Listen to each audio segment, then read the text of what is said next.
किसान, बदलते भारत की शान। डीडी किसान, बदलते भारत की शान।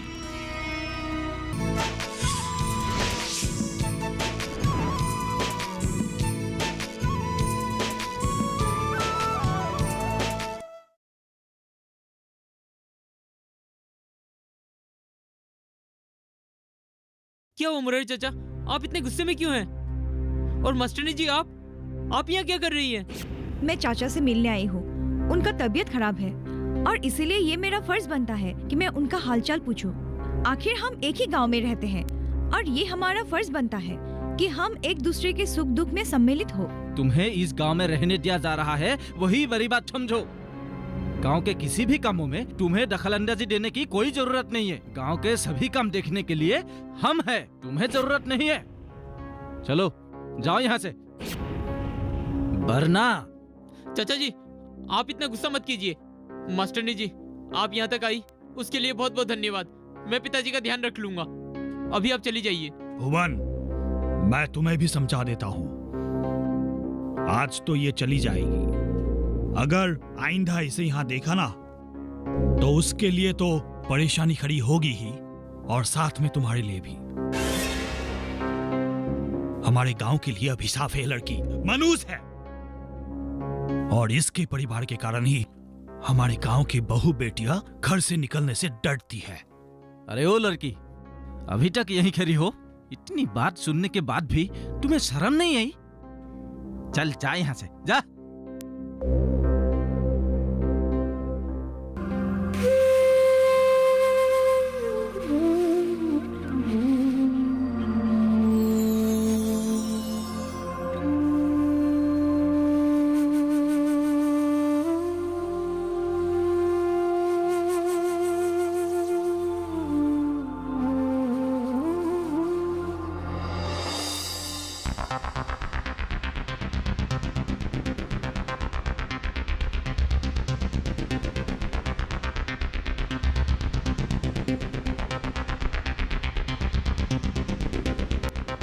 चाचा जी, चाचा जी। ओ दीपक, आओ आओ। आपने मास्टरनी जी को भवन के घर जाने से क्यों रोका? ओ, इसका मतलब तुम उस मास्टरनी की तरफदारी करने के लिए यहाँ आए हो ना? देखो दीपक, तुम अपने काम से काम रखो, दूसरों के झमेले में क्यों पड़ते हो? खास तौर पे उस मास्टरनी की। जितना चाहो तुम उस मास्टरनी से दूरियां बनाए रखो, इससे नुकसान तुम्हारा ही होगा। पता नहीं कब वो तुम्हें झांसे में फंसा ले। देखिए चाचा जी, आप हद से ज्यादा बोल रहे हैं। आपको पता भी है आप किसके खिलाफ ये सब कुछ बोल रहे हैं? अरे शहीद जोगेंद्र सिंह की बेटी है वो, शहीद जोगेंद्र सिंह की, जिन्होंने कारगिल युद्ध में लड़ते लड़ते अपने देश के लिए जान दे दी। पता है वो दिन जब सरकार ने उन्हें शौर्य मेडल से नवाजा था? कितना गौरव का दिन था वो हमारे लिए। पर आज आप उन्हीं के खिलाफ इतना सब कुछ बोल रहे हैं। मास्टरनी न सही, कम से कम शहीद जोगेंद्र सिंह की बेटी की हैसियत से उनका सम्मान करते। देखो दीपक, तुम्हें शहीद जोगेंद्र सिंह की बात याद है, पर महेंद्र सिंह की बात भूल गए। हाँ, उसने क्या किया था? अपने बीवी बच्चों को यहाँ गांव पे छोड़कर वहां कैंप में गैर औरतों के साथ छी छी छी छी छी कहते हुए भी शर्म आती है। एच जैसी बीमारी के साथ छी छी छी छी छी छी। ये सब मुझे पता है चाचा जी, लेकिन उनके परिवार का क्या दोष? क्यों उन्हें सजा दे रहे हैं आप सब लोग मिलकर? गांव वालों की तो बात अलग है, पर आप तो हमारे गांव के मुखिया हो ना? दीपक, इतनी देर से मैं तुम्हें प्यार से समझाने की कोशिश कर रहा हूं, लेकिन तुम्हें बात समझ में आती नहीं है। अगर तुम दीनानाथ के बेटे ना होते ना, तो कब का मैं तुम्हें धक्का मार के यहाँ से निकाल देता। चले जाओ यहाँ से। ठीक है चाचा जी, अभी के लिए तो मैं जा रहा हूँ, लेकिन जाते जाते आपको एक बार फिर से समझा जा रहा हूँ। आपने अगर मास्टरनी जी के खिलाफ कुछ भी करने की कोशिश की ना, तो एक बात कान खोलकर सुन लीजिए। अब मास्टरनी जी अकेली नहीं है, हम सब उनके साथ हैं। दीपक,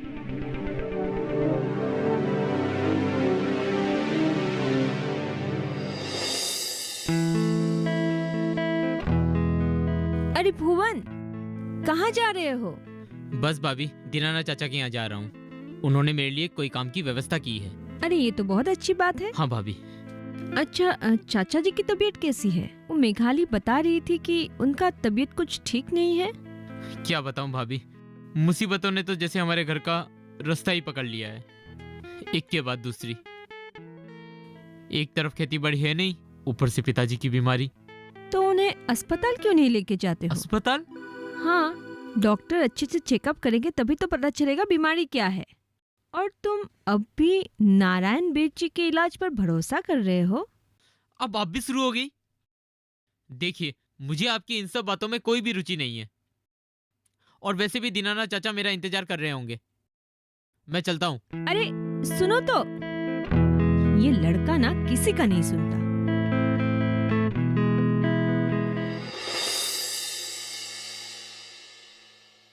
एक्सक्यूज मी, आप क्या मुझे बता सकते हो कि ये प्रिंसिपल सर जी कहाँ रहते हैं? प्रिंसिपल जी तो आज छुट्टी पर है। कुछ काम था? असल में मैं आज ही इस विद्यालय में अध्यापक पद हेतु नियुक्त हुआ हूँ। ओह, ये तो बहुत अच्छी बात है। अब आज ही गांव आए हैं? हाँ, मैं आते ही स्कूल के लिए सीधे आ गया। हाँ, वैसे प्रिंसिपल सर जी ने मुझे बताया था कि वो मेरे रहने का कोई व्यवस्था करवा देंगे। हाँ, प्रिंसिपल सर ने मुझे कहा था। क्या आपका नाम ही सागर है? हाँ, मैं ही सागर हूँ। अच्छा, एक मिनट रुकिए, मैं एक फोन कर लेती हूँ। ठीक है।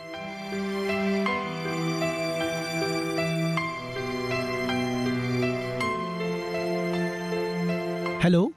हेलो दीपक, कैसे हो तुम? मैं ठीक हूँ, आप कैसी है? मैं भी ठीक हूँ। अच्छा, मैंने तुम्हें एक कमरे के बारे में कहा था, कुछ व्यवस्था हुई? जी मास्टरनी जी, मैंने पिताजी से बात की थी। उन्होंने कहा हमारे घर में जो कमरा खाली पड़ा है ना, वो वही ठहर सकते हैं। अरे, ये तो बहुत अच्छी बात है। तुम एक काम कर सकते हो? हाँ बोलिए तो। तुम यहाँ स्कूल में आ जाओ और मास्टर जी को अपने साथ अपने घर ले जाओ। वो नए हैं ना, रास्ता नहीं समझ पाएंगे। ठीक है मास्टरनी जी, मैं अभी आता हूँ। ठीक है।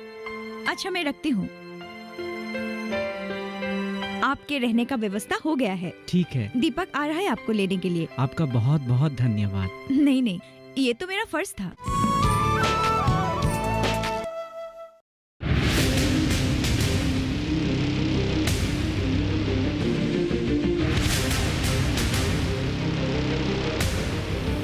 जब तपती है धरती, सूरज उगलता है आग, ठंड में जब सर्दी जमा देती सबके हाल, सब छुप जाते अपने अपने घरों में, तब बाहर निकलता सिर्फ एक इंसान, भरने के लिए हम सबका पेट, खून को पसीने की तरह देता बहा, थक जाता, झुलस जाता, हो जाता बीमार, तब उसकी सेहत का ध्यान रखता सिर्फ डीडी किसान।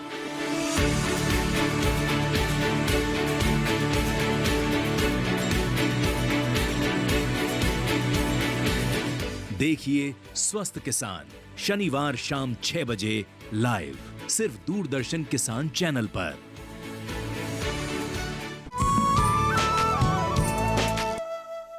बेटा भवन। क्या हुआ पिताजी? क्या हुआ आपको? क्या हुआ आपको?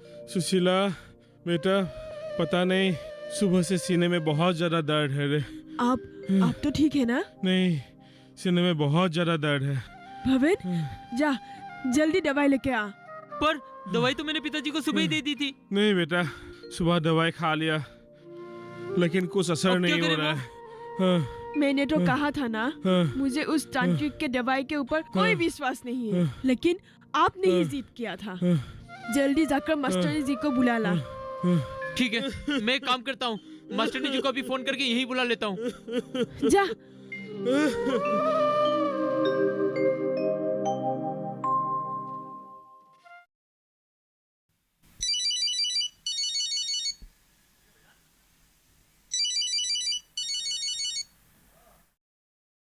हेलो। हेलो, हाँ मास्टर जी, आप कहाँ पर हैं? घर पे ही हूँ। क्यों, क्या बात है? कोई परेशानी? हाँ, पिताजी की तबीयत अचानक से बहुत खराब हो गई है। आप जल्दी से नर्स मैडम को लेके आ जाइए ना। हाँ, ठीक है, मैं अभी आती हूँ। ठीक है, आप जल्दी आइएगा। तुम चिंता मत करो।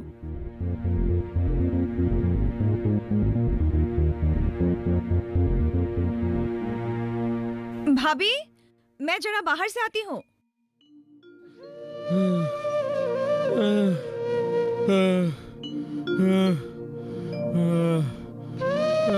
और धीरे धीरे, आराम से।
अरे मेघाली दीदी,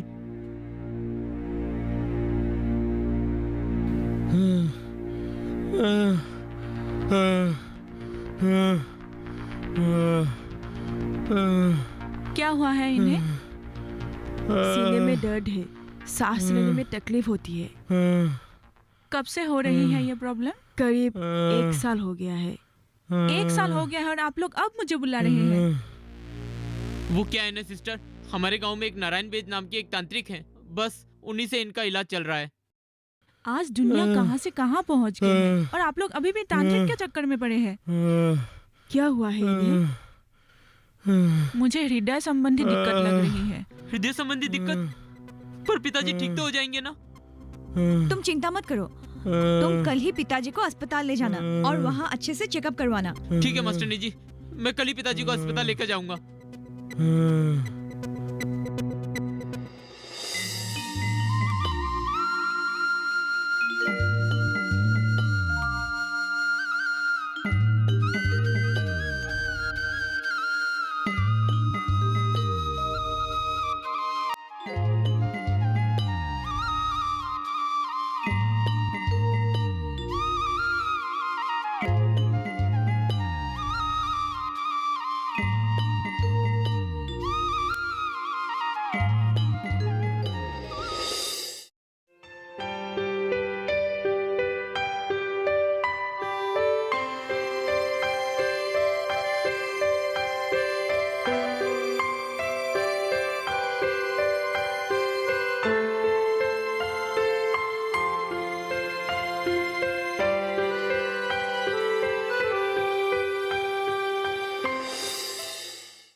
बोलिए, कैसे हैं आप?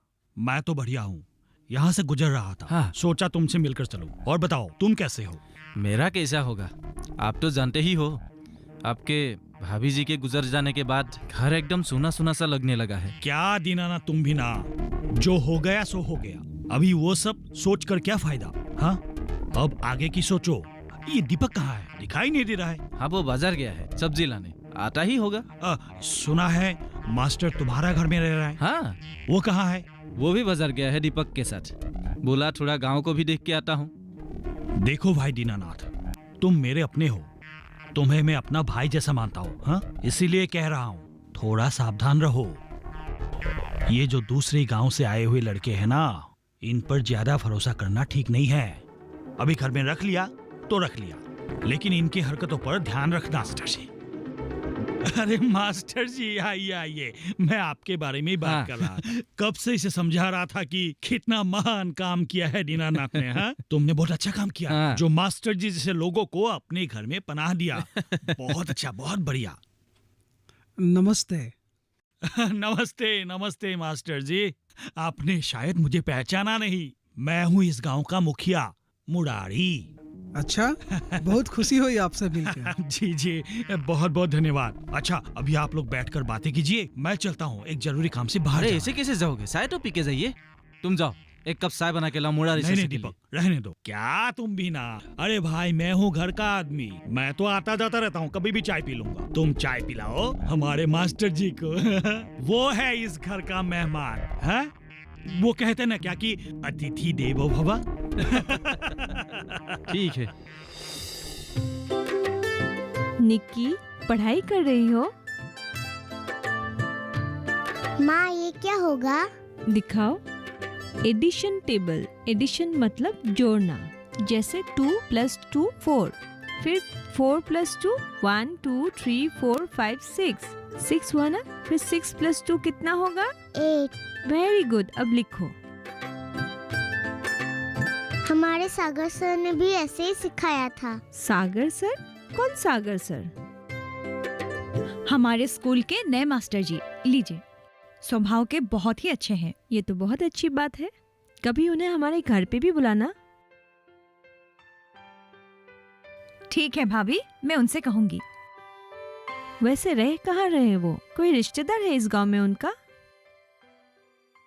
नहीं भाभी, यहाँ उनका कोई नहीं है। मैंने दीपक के वहाँ ही उनका रहने का इंतजाम कर दिया है। ये तुमने बहुत अच्छा किया। वैसे भी दीपक बहुत अच्छा लड़का है और मास्टर जी के साथ रहेंगे तो भविष्य में उनके निर्णय लेने में आसानी होगी। अच्छा भाभी, अब मैं अंदर जाती हूँ। क्वेश्चन पेपर तैयार करना है। कल स्कूल में स्पेशल क्विज कंपटीशन का आयोजन किया है। अच्छा। मामा, मैं भी इसमें हिस्सा लूंगी। पहले मेरा मैथ्स खत्म हो जाए, फिर आप मुझे इसके लिए तैयार कर देना। ठीक है, तुम पहले खत्म करो, मैं खाना बना लेती हूँ। ठीक है?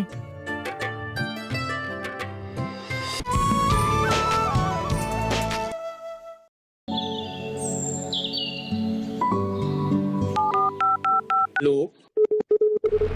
कार्यक्रम के पहले कॉलर जुड़ गए हैं। इस बीच हमारे पास कुछ ईमेल्स भी आए हैं। सवाल पूछिए अपना।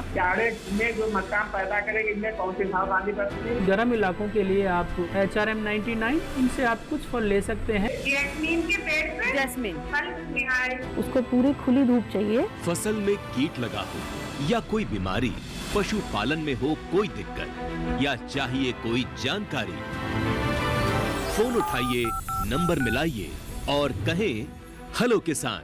सोमवार, बुधवार और शुक्रवार शाम 6 से 7 बजे सिर्फ डीडी किसान पर। भैया, आपको यहाँ कोई तकलीफ तो नहीं हो रही है ना? कुछ ही समय में ये गांव अपना लगने लगा है। अरे वाह। तकलीफ की तो कोई बात ही नहीं है। वैसे तुमने मुझे एक बात नहीं बताया। हाँ, पूछिए ना। भाड़े के बारे में? हाँ, आप भी ना भैया, भाड़े के बारे में आप बिल्कुल चिंता मत कीजिए। आपको यहाँ मास्टरनी जी ने रखवाया है। और वैसे भी आप तो हमारे मेहमान ही हो। अनेक अनेक धन्यवाद दीपक। धन्यवाद मेरा नहीं भैया, धन्यवाद आप मास्टरनी जी का कीजिएगा। वैसे तुम्हारे मास्टरनी जी बहुत अच्छी हाँ। है। और उनके घर में कौन कौन है? उनकी भाभी और एक भतीजी। और उनके भैया? क्या बताऊं भैया, ये बहुत बड़ी कहानी है। आप सुनोगे ना तो आप भी शायद मास्टरनी जी से नफरत करने लगोगे। ऐसा क्या हुआ? मास्टरनी जी के पिताजी फौज में थे। कारगिल के युद्ध में उन्होंने अपनी जान देश के लिए कुर्बान कर दी थी। अरे ये तो बहुत गर्व की बात है। जी भैया, लेकिन उनके भाई ने सब कुछ बर्बाद कर दिया था। मतलब?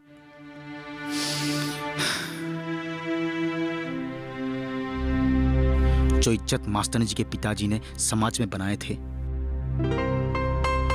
वो सब कुछ उनके भाई के कारण खत्म हो गया था। ऐसा क्या हुआ? पिता के मरने के बाद उन्होंने भी फौज ज्वाइन कर ली। उन्हें अक्सर कैंप में ही रहना पड़ता था, जहां उनका संबंध कुछ औरतों से हो गई और जिसकी वजह से वो एड्स जैसे रोग से ग्रसित हो गए। जब इस बीमारी का पता चला तो तब तक बहुत देर हो चुकी थी।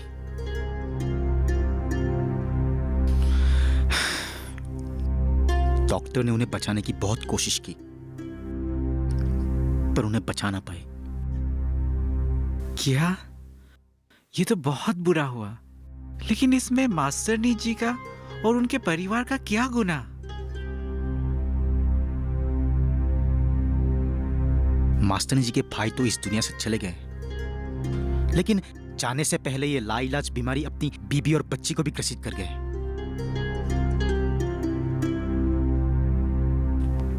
उनके जाने के बाद लोगों ने तो उनको जैसे समाज से ही बाहर कर दिया। किसी शादी ब्याह के कार्यक्रम में उन्हें बुलाया नहीं जाता। यहां तक कि तो ना उनके घर कोई जाते हैं और ना कोई उनको कहीं जाने देते हैं। ऐसा क्यों? ये तो सरासर अन्याय है। किसी की गलती की सजा किसी और को क्यों मिले? वैसे माना कि मास्टरनी जी की भतीजी और उनकी भाभी को एड्स है, लेकिन उसके कारण गांव वालों को तो कोई परेशानी उठानी नहीं पड़ रही है। और वैसे भी एड्स कोई छुआछूत की तो बीमारी नहीं है। अरे वही तो लोग नहीं समझते। तो लोग क्यों नहीं समझते? लोग को क्यों नहीं समझाते? समझाएगा कौन? उनको समझाना मतलब अपने ही पैरों पर खुद कुल्हाड़ी मारना। और आपको पता है भैया, हमारे गांव के जो मुखिया है मुरारी चाचा, वो बहुत ही बुरे आदमी है। वो तो मास्टर जी और उनके परिवार को आंखों देखा पसंद नहीं है। लगता है अब मुझे ही कुछ करना होगा। दीपक जी भैया, क्या तुम इस काम में मेरे सहयोग करोगे? अरे क्यों नहीं भैया, जरूर। मैं तो खुद चाहता हूँ कि मास्टर जी की सारी समस्याएं खत्म हो जाए। वैसे मुझे करना क्या होगा भैया? मैं गांव वालों से मिलना चाहता हूँ, तुम मेरे साथ चलना, बाकी के बातें मैं तुम्हें समझा दूंगा। ठीक है भैया। और हाँ जी, तुमने कहा था कि मास्टरनी जी को यहाँ वहाँ जाने की पाबंदी हाँ। है। इसका मतलब है कि वो तुम्हारे घर में भी नहीं आ सकती। अब क्या बताऊं भैया, पहले आती थी, लेकिन जब से गांव वालों ने ताने मारने शुरू कर दिए, उन्होंने सब कुछ बंद कर दिया। अच्छा ठीक है, कल हम ग्राम भवन के लिए चलेंगे। ठीक है भैया।